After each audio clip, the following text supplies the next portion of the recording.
I used to think I was careful. I built a company from nothing. I survived Manhattan. I balanced clients, deadlines, a social life. I thought I could balance this too. But affairs have a way of spilling. They leak through cracks you don't notice until it's too late. It started small, a text notification lighting up at the wrong moment. Daniel saving my number under a fake name, but forgetting that Lena once borrowed his phone. She didn't say anything that day, just handed it back to him with a little smile that made my stomach drop. Then there were the looks. At brunch with friends, Daniel brushed crumbs off my sleeve like it was instinct. Lena caught it. I saw her watching, her smile faltering for a fraction of a second before she pushed the moment aside. One night, Lena and I were drinking wine in her kitchen, gossiping the way we always had. She leaned across the counter, narrowed her eyes, and said, "You'd tell me if someone was messing with Daniel, right?" "Some woman from work? Because, I don't know, sometimes I feel like he's not completely here." I almost dropped my glass. My throat closed, but I forced a laugh. "Lena, please, look at him. He's obsessed with you. You're his world."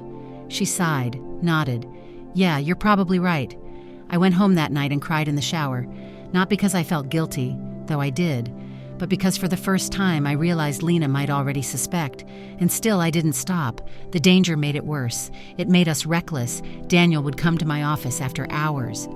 I'd meet him in the stairwell of his building when Lena was upstairs, convinced he was at the gym. Once, at a friend's rooftop party, Lena went downstairs to grab more drinks.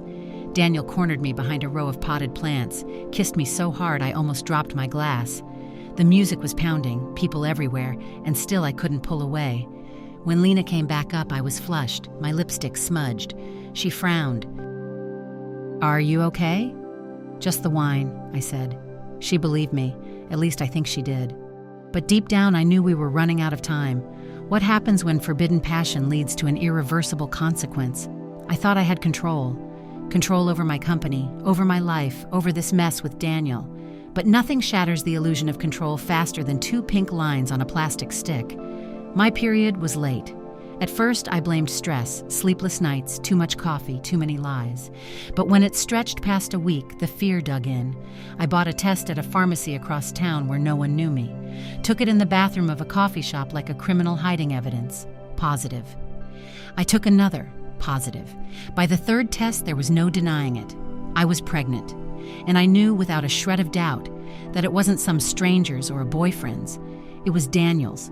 Panic doesn't even begin to describe it. My entire body went cold, then hot, then cold again, and cold. My mind ran through every impossible option. Tell Lena, tell Daniel, hide it, end it.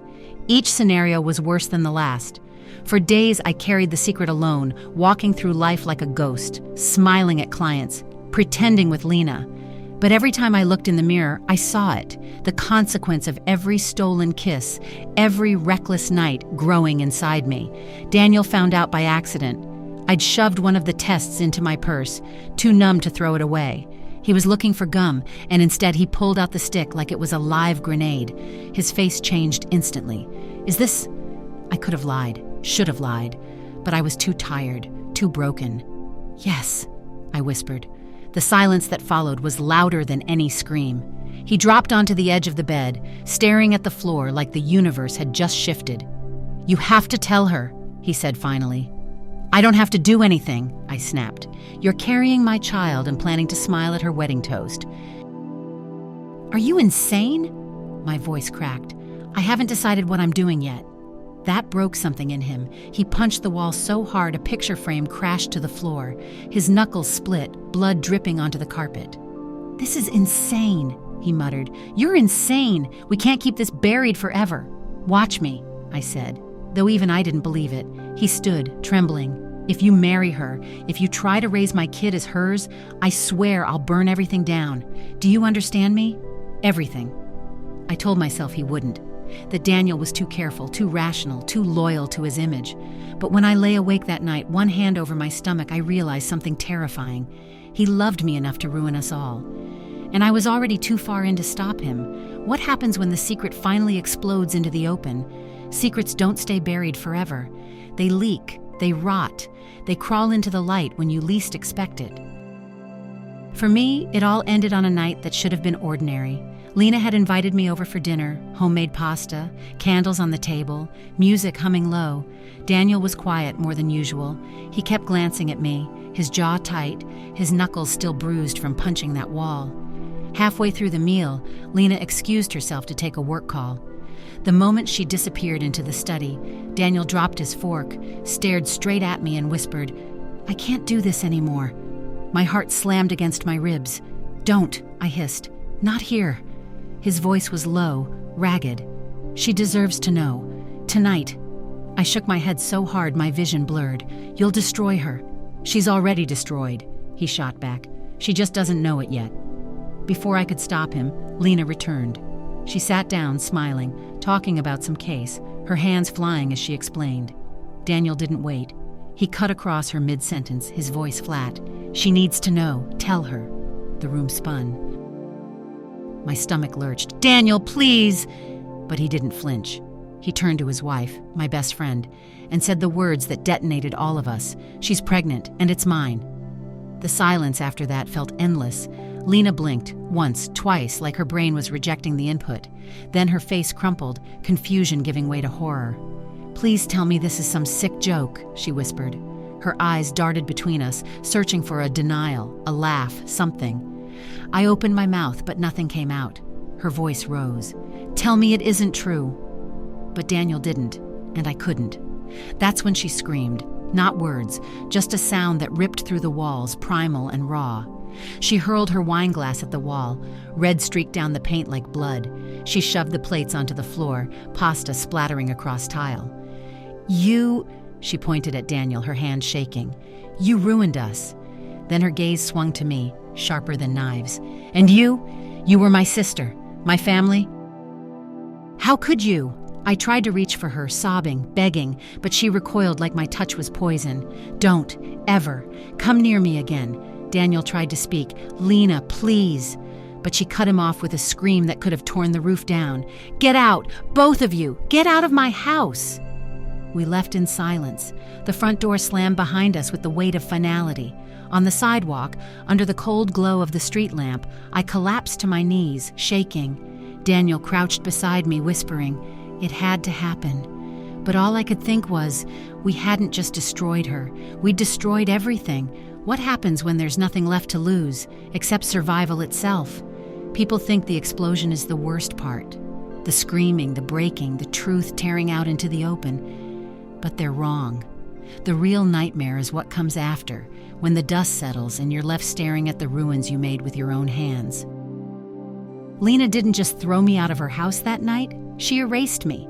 Overnight, my best friend blocked me on every platform, cut me out of every group chat, told our circle exactly what I'd done. I became a ghost in my own life, a name people whispered with disgust. Daniel tried to hold us together at first. He texted, he called, he swore he'd leave her, swore he'd be there for me. But guilt is a disease, and it ate him alive. His parents found out within a week, thanks to Lena. They called me a homewrecker, told me I wasn't welcome in their lives, told Daniel he wasn't their son anymore if he stayed with me. He cracked under the pressure. I could see it every time he looked at me, the regret, the rage, the way he hated me almost as much as he hated himself. One night he showed up at my apartment, drunk, eyes bloodshot. "You ruined me," he slurred. "You ruined everything." I asked him to leave. He did, and that was the last time I saw him. After that, he disappeared. No calls, no messages, just silence. I heard through whispers that he moved out of state, maybe even out of the country.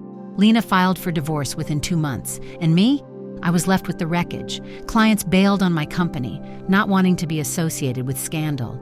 My landlord raised eyebrows when the gossip reached even him. I stopped answering my mother's calls because I couldn't bear to hear, "I raised you better." But the worst was the loneliness. Nights stretched into weeks, my stomach growing as proof of the life inside me, the life born from betrayal. Some mornings I wanted to love it, to believe it could be a fresh start. Other mornings I wanted to claw it out of me, erase the last piece of him. Now, months later, I sit in a tiny rented apartment with peeling paint and thin walls, listening to neighbors fight through the night. I'm 29, single, friendless, carrying a child whose father doesn't want him and whose mother doesn't know if she can love him the way he deserves. Sometimes I think about Lena, about the way she used to laugh until she cried, the way we swore we'd grow old together as best friends, raising our kids side by side. Now I know she probably wishes I was dead, and maybe in some ways I am. This is the cost of desire unchecked, of crossing a line you can never uncross. I wanted both love and loyalty, passion and safety. Instead, I ended with nothing. No Daniel, no Lena, no company, no home. Just me, my mistakes, and the heartbeat inside me that refuses to let me forget what I've done.